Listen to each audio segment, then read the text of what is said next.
আমি গিয়েছিলাম রকস্টারের first day first show enjoy করতে।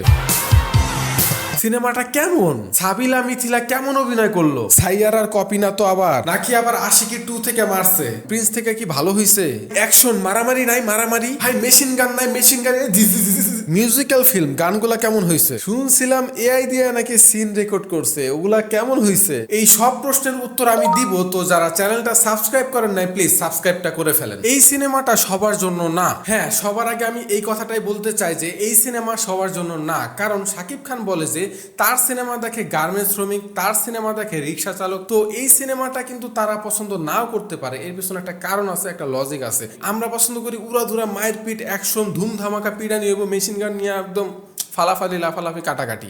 তো মাসালা টাইপের সিনেমা আমরা খুব বেশি দেখি এবং ওই শ্রেণীর মানুষগুলা ওই টাইপের সিনেমা দেখেই অভ্যস্ত।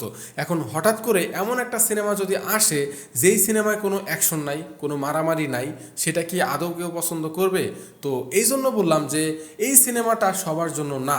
তবে যারা সব ধরনের সিনেমাই পছন্দ করে, সব ধরনের সিনেমাই দেখে, তাদের জন্য এইটা একটা ভালো সিনেমা। আর ভাই এইটা কি, হল থেকে বেরোনোর সময় একটা লোক বলতেছিল কি যে এখানে একটা আইটেম সংও নাই। মানে ভাই তার কাছে সিনেমা মানে হচ্ছে মারামারি আর আইটেম সং। মিউজিক্যাল ফিল্মের মধ্যে উড়াদুরা অ্যাকশন থাকবে না, এটা নর্মাল ব্যাপার, এটা ভাই মাইনা নেন। এখন একটু শাকিব খানের কথায় আসি। সে অনেক ভালো অভিনয় করছে, বিশেষ করে প্রথম হাফের পরে সেকেন্ড হাফে ইমোশনাল সিনগুলোতে অনেক ভালো সে আউটপুট দিতে পারছে। অ্যান্ড আমি পার্সোনালি তার ইমোশনাল সিনগুলোতে যে অভিনয়, সেটা আমি অনেক ফিল করতে পারছি।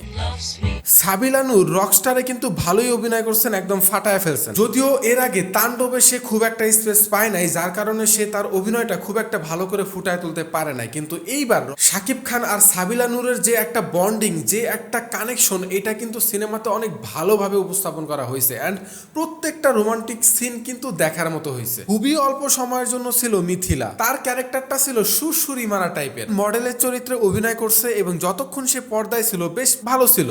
এই সিনেমাতে একটা গুরুত্বপূর্ণ চরিত্রে এবং শাকিব খানের বাবার চরিত্রে অভিনয় করছেন তানিম আনাম। ওনার খুব বেশি কিছু করার ছিল না, তবে উনি বাবার ক্যারেক্টার ইমোশনাল সিনগুলোতে ভাই একদম ফাটায় দিছে। এছাড়াও শাকিব খানের বন্ধু বলেন বা ম্যানেজার বলেন, একজন অভিনয় করছে, আমি ওনার নামটা জানি না, তবে ভাই উনি অনেক ভালো অভিনয় করছে। জাস্ট আপনার ফিল হবে যে ইমোশনগুলা, ওনার কথাবার্তাগুলা ফিল হবে। অভিনয় মোটামুটি সবারই ভালো হয়েছে। তো চলেন এবার একটু মিউজিক নিয়ে কথা বলা যাক। কত কথা বলে ফেলো সব এখন। যদিও মেকার্সরা সিনেমা রিলিজের আগে মাত্র 2টা গানই রিলিজ দিছে, এই জন্য অনেকেই ভাবতেছিল হয়তোবা ভালো কোনো গান নাই, এই জন্য হয়তোবা আসতেছে না। কিন্তু ব্যাপারটা কিন্তু এমন না। বিশেষ করে সেকেন্ড হাফের পর ভাই একটার পর একটা গান আসতেই ছিল। মোটামুটি আরও 3-4টা গান আসছিল, আমি শিওর না, গুনি নাই তো। তো প্রত্যেকটা গান ওই সিনগুলা, ওই সিকোয়েন্সের সাথে একদম পারফেক্টলি অ্যাকুরেটলি ম্যাচ করে যাইতেছিল। যেটা কষ্টের গান, আপনার খারাপ লাগবে, আপনি ইমোশনালি মানে আপনি ফিল করতে পারবেন। একটা রোমান্টিক গান ছিল সাবিলা নূর এবং শাকিব খানের, ওই গানটাও বেশ ভালো লাগছে।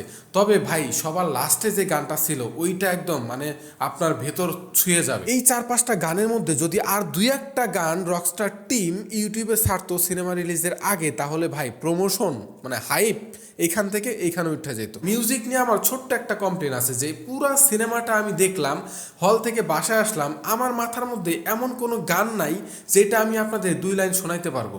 মানে ভিতরে অনেক গান গেছে, মানে ইমোশনাল ফিল করছি, ভাল লাগছে, কিন্তু মনে রাখার মতো কোনো গান পাই নাই। তবে আশা করা যায় যে পরবর্তীতে যদি আবার এই ধরনের সিনেমা বাংলাদেশে আসে, তাহলে এই দিকটা তারা খেয়াল রাখবে। এছাড়া যে আরও সাউন্ড ইফেক্ট ছিল, বিজিএম ছিল, এরপরে টুকটাক যে আরও মিউজিক থাকে, তো ওই মিউজিকগুলো মোটামুটি ভালো ছিল। মিউজিকের কথা তো বললাম, এইবার আসি মেন কথায় যে গল্পটা কেমন হয়েছে। এটা কি প্রিন্স থেকে এগিয়ে থাকলো নাকি পিছিয়ে থাকলো? শাকিব খানের চরিত্র থাকে রকস্টার, এটা তো আপনারা জানেনই, এবং সিনেমাতে সে থাকে একজন উচ্চবিত্ত পরিবারের সন্তান এবং সে কখনোই চায় না তার পরিবারের পরিচয়ে কিছু করতে, সে সবসময় চায় নিজে কিছু করতে। তবে তার মধ্যে একটা প্রবলেম আছে, সেটা হচ্ছে যে আমরা নর্মালি কি হয় যে অনেক মানুষের সামনে কথা বলতে গেলে বা স্টেজে উঠলে আমাদের হাত পা কাঁপাকাঁপি শুরু করে দেয়, এবং এটা তার মধ্যেও আছে।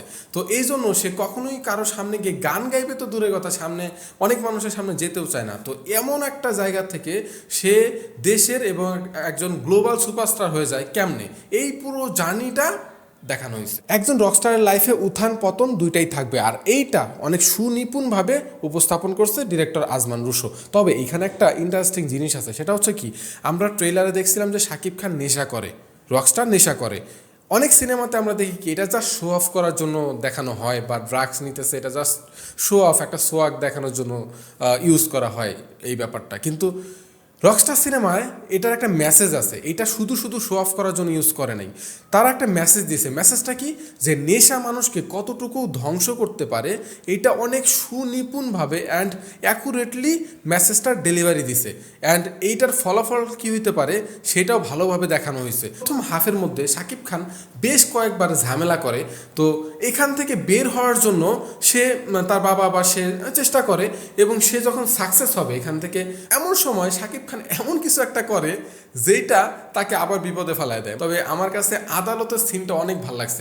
আমি বলতেছি না সিনটা কি, তবে ওইটা ভাই পুরা মাথা নষ্ট করা একটা সিন, হাসতে হাসতে আপনি পাগল হয়ে যাবেন। নর্মালি আমরা সেলিব্রিটিদেরকে নিয়ে কি চিন্তা করি, আমরা চিন্তা করি এরকম যে তারা অনেক লাক্সারিয়াস লাইফ লিড করে, কিন্তু এর পিছনে যে একটা গল্প থাকে সেই গল্পটাই মেইনলি সিনেমাতে ফোকাস করা হয়েছে। আপনাদের হয়তো বা অনেকেরই মনে আছে মাইলস্টোন ট্র্যাজেডির কথা, যেখানে অনেক শিশু মারা গিয়েছিল। স্পয়লার অ্যালার্ট, আমি কিন্তু আগামী 15-20 সেকেন্ড স্পয়লার দিতেছি, প্লিজ এই 15-20 সেকেন্ড দেখেন না, পরে আবার গালি দিবেন আপনারাই। মাইলস্টোন ট্র্যাজেডির মতো একটা সিন এই সিনেমাতেও আছে, যদিও স্কুল কেন্দ্রিক না, অন্য কিছু কেন্দ্রিক। তবে এই যে ট্র্যাজেডিটা দেখানো হয় ভাই, আপনার এতটা ইমোশনাল লাগবে, যদি আপনি পুরো সিনেমা মনোযোগ সহকারে দেখেন আপনার অনেক খারাপ লাগবে, অনেক খারাপ লাগবে। আর এইখানে একটা টুইস্ট আছে, মানে একটা ক্লাইম্যাক্স আছে, একটা ব্যাপার স্যাপার আছে যেটা পুরো সিনেমার মোড়টা ঘুরায় দেয়। এই ক্লাইম্যাক্সটা আমি আশাই করি না যে এরকম কিছু একটা ঘটবে, আমি ভাবছি সিনেমা এখন শেষ হয়ে যাবে। ভাই অনেক তো পজিটিভ দিক বললাম, এবার 2-4টা নেগেটিভ জিনিসও শুনে যান। ভাই এই সিনেমার সবচেয়ে বড় এবং মেন সমস্যাটা হচ্ছে ডিরেক্টর আমাদের ক্লিয়ারই করে নাই যে এই সিনেমাটা আসলে কি নিয়া, মানে হচ্ছে যে ধরেন এই সিনেমাটা মিউজিক নিয়ে আমরা এটা মনে করি, কিন্তু সিনেমাতে দেখানো হয়েছে মিউজিকের উপর ফোকাস কম আর রকস্টারের উপর ফোকাস বেশি, রকস্টারের লাইফ স্টাইলের উপর ফোকাস বেশি, তার লাভ লাইফ, তার পার্সোনাল লাইফ, তার ফ্রেন্ড সার্কেলের সাথে কেমন সম্পর্ক, সেইগুলো বেশি দেখানো হয়েছে। তার মিউজিকের উপর যে ফোকাস এটা খুব কম দেখানো হয়েছে। তো এটা কিন্তু একজন রকস্টারের লাইফ স্টাইলের উপরে তৈরি করা ছবি, অনেকেই কিন্তু এটা জানে না, অনেকে কিন্তু জাস্ট মিউজিক্যাল ফিল্ম হিসাবে হলে যাবে, পরে ব্যাড রিভিউ দিবে। তো এটা রিভিউয়ারদের দোষ হবে না, এটা ডিরেক্টর এবং মেকার্সদের দোষ যে তারা আমাদেরকে ক্লিয়ার করে নাই। আর একটা নেগেটিভ পার্ট হচ্ছে যে প্রথম হাফ দ্বিতীয় হাফের তুলনায় খুব একটা ভালো হয় নাই, অ্যাভারেজ লেভেলের হয়েছে। তবে আপনার বিরক্ত লাগবে না। তবে একটা ব্যাপার আছে না, যে কিছু কিছু দর্শক আছে যে প্রথম হাফ দেখার পরে ভালো না লাগলে বা অ্যাভারেজ মনে হইলে উইঠা চলে যায় দ্বিতীয় হাফ না দেখাই। তো এটা কিন্তু একটা নেগেটিভ পয়েন্ট, কারণ প্রথম হাফে এমন কিছু অবশ্যই রাখা উচিত যেটা দ্বিতীয় হাফ পর্যন্ত মানুষ বৈশা থাকবে দেখার জন্য। তো এই জিনিসটা ছিল না, তবে বোরিং লাগে নাই, ভালো লাগছে। আপনারা যারা হলে গিয়ে সিনেমা দেখছেন তারা হয়তো বা নোটিস করছেন আরেকটা ব্যাপার, যে শাকিব খান যখন নর্মালি গলায় কথা বলে সেই গলাটা তো আমরা সবাই চিনি যে তার কণ্ঠ কেমন, আর যখন গান গায় তখন তো একজন সিঙ্গার গান গায়। তো দেখা গেছে কি ওই সিঙ্গার এবং শাকিব খানের কণ্ঠ, যে কণ্ঠ আমরা চিনি, তার মধ্যে অনেক পার্থক্য।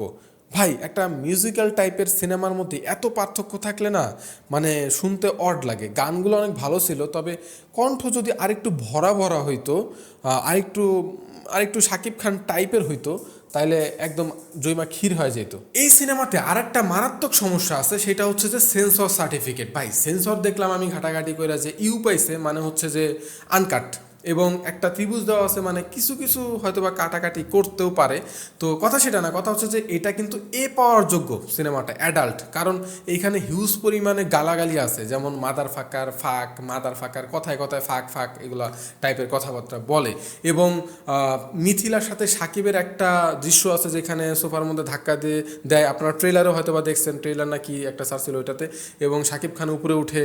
তো ওই সিনগুলো এবং ভয়েসগুলো মানে নয়েজ, সেটা আসলে একটু অন্য টাইপের, যেটা বাচ্চাদেরকে নিয়ে যদি হলে যান তাহলে আপনি লজ্জা পাবেন।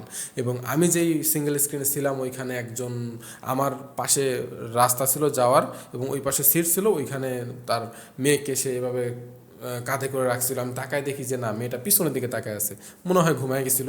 তো এই জন্য সে দেখে নাই। কিন্তু আপনার বাচ্চা যে এইগুলা গালি শুনবে না, বুঝবে না, গালি ধরেন বুঝলো না, ইংরেজিতে মারছে, ছোট মানুষ বুঝলো না, কিন্তু দৃশ্যগুলো তো বুঝবে। তো তো এইটা আসলে খুব লজ্জার। এই জন্য গার্ডিয়ানদেরকে বলবো সিনেমা দেখার আগে একটু সচেতন হন, কারণ মেকার্সরা তো আপনাকে বাসায় ফোন দিয়ে জানাবে না, এরা তো ভাই নিজের প্রমোশনই ঠিকমতো করতে পারে না। রকস্টারে কত সুন্দর সুন্দর গান রাখা কি কি যে ছাড়ছে প্রমোশনের জন্য, এরা নিজেরাই বোঝে না যে কেমনে প্রমোশন করতে হয়। এই জন্য যার বাচ্চা তাই সে চিন্তা করেন যে এই দিকগুলো খেয়াল রেখে যে কোনো সিনেমা দেখতে গেলে আগে খোঁজ নেন যে ভাই এই সিনেমা দেখবো কোনো প্রবলেম আছে কিনা, পরে ভাই শরম পাইলে আমার কিছু করার নেই। সিনেব্রোস একটা ভিডিও, একটা না সরি দুইটা ভিডিও বানাইছে, ওই এআই যে শর্টগুলোর কথা বলছে, যদি সেগুলো এআই দিয়ে নিয়েও থাকে তারপর আমি মনে করি এগুলো খারাপ না, কারণ সেগুলো তো আমাদের চোখে পড়ে না, আমাদের কার্টুন ফিল দেয় নাই। যদি প্রিন্সের মতো কার্টুন লাগতো তাইলে সেটা সমস্যা ছিল, কারণ আমরা টাকা দিয়ে দেখতে যাইতেছি, তো আমরা কার্টুন দেখতে যাব না। তো এআই সবাই ইউজ করতেছে, এটার মধ্যে খারাপ কোনো কিছু নেই। তবে সেটা যদি সিনেমার সাথে না যায়, যদি সিনেমাকে সেটা ডাউনের দিকে নিয়ে আসে, সেই এআইটা আসলে খারাপ। তবে স্টেডিয়ামে যে এআই শটগুলো ছিল ওগুলো আসলে ভিএফএক্স অথবা এআই দিয়েই করছে, তবে ওগুলোও আমার চোখে খুব একটা পড়ে নাই, কারণ যেই স্কেলটা দেখাইতে চাইছে তার বাজেট তো আমাদের দেশে ভাই নাই। ওই স্কেলে দেখাইতে চাইলে একটা স্টেডিয়ামে 40,000 মানুষ অ্যারেঞ্জ করা ও তাদেরকে আবার ওই স্ক্রিপ্ট অনুযায়ী ম্যানেজ করা খুব টাফ। আর শাকিব খানকে নিয়ে কাজ করা তো আরও টাফ, মানুষ হই হুল্লোড় চিল্লাচিল্লি করে মাথায় উঠায় ফেলবে। তো এই জন্য এআই ভিএফএক্স দিয়ে করতেই হবে, কিছু করার নাই। তো সেই হিসাবে যে স্কেলটা দেখাইছে সেটা এআই দিয়ে হোক বা ভিএফএক্স দিয়ে হোক একদম অ্যাকুরেটলি দেখাইছে, এবং আমাদের সিনেমাতে এরকম বড় স্কেলে কখনো দেখানো হয়নি। তো এটা তো আমি ভাই প্রাউড ফিল করি। রকস্টার কি সাইয়ারা বা আশিকি 2 থেকে সিন মাইরা দিছে? না ভাই, মারে নাই। রকস্টার সম্পূর্ণ আলাদা গল্প, আর ওই দুইটাও আলাদা টাইপেরই গল্প, কারণ হচ্ছে ওই দুইটাও দেখছি আমি, রকস্টারও দেখলাম, তো আমার কাছে মনে হয় না যে কপি করছে। আর ভাই রোস্টার তো আমি, যদি কপি টপি কিছু করে রোস্ট করে ছেড়ে দেবো না, চিন্তা করেন কি লেগে? আপনারা ভাই এগুলো বাদ দেন, এটি তো আমার চিন্তা। যদি বলি কালার গ্রেডিং এর কথা, ভাই সিঙ্গেল স্ক্রিনে দেখছি চোখ ঘোলায় গেছে, মানে কালার গ্রেডিং আর কি বুঝবো। তো টিজার দুইটা বের হয়েছে, ওই টিজার দুইটা দেখছি, অ্যান্ড ওইখানে তো কালার গ্রেডিং আমার কাছে ঠিকঠাকই লাগছে। তো পর্দায় যখন দেখছি তখন সব কিছু মানে মাথার উপর দিয়ে গেছে, কারণ যেই পর্দা মানে আমি কালার বুঝবো কেমনে, আমি নিজেই বুঝতেছিলাম না, মানুষ যে দেখা যেতেছে ভাই সেটাই অনেক। কোটি টাকার প্রশ্ন, ভাই এই সিনেমা কি আমরা দেখবো? ভাই যদি সত্যি কথা বলি, এই সিনেমা সবার জন্য না, কারণ যারা মায়ের পিট অ্যাকশন পছন্দ করে তাদের তো এটা ভালো লাগবে না, যারা উড়াদুরা ভিএফএক্স মেশিন গান পছন্দ করে তাদের তো ভাই এই সিনেমা ভালো লাগবে না, যারা আইটেম গান পছন্দ করেন তাদের তো এই সিনেমা ভালো লাগবে না। তবে যারা জেনুইনলি সব সিনেমাই দেখেন, সব ধরনের সিনেমা পছন্দ করেন বা না করেন, একটু চাকেন, তো তাদের এই সিনেমাটা ভালো লাগার কথা। তো সিনেমাটা দেখা যায় আমি মনে করি, কারণ আমার কাছে পার্সোনালি ভাল লাগছে। বাংলাদেশে আমার শাকিব খানের পরে আরিফিন শুভরই ভাল লাগে, আমি জানি না আপনাদের কারে ভাল লাগে। তো নেক্সটে আমি মালিক সিনেমাটা দেখতে চাই। তো আপনারা বলেন যে আমার কোন সিনেমাটা নেক্সটে দেখা উচিত এবং কোন সিনেমাটা রিভিউ করব আপনাদের জন্য। তো কমেন্ট করতে ভুলবেন না। তো till then tata and Eid Mobarak.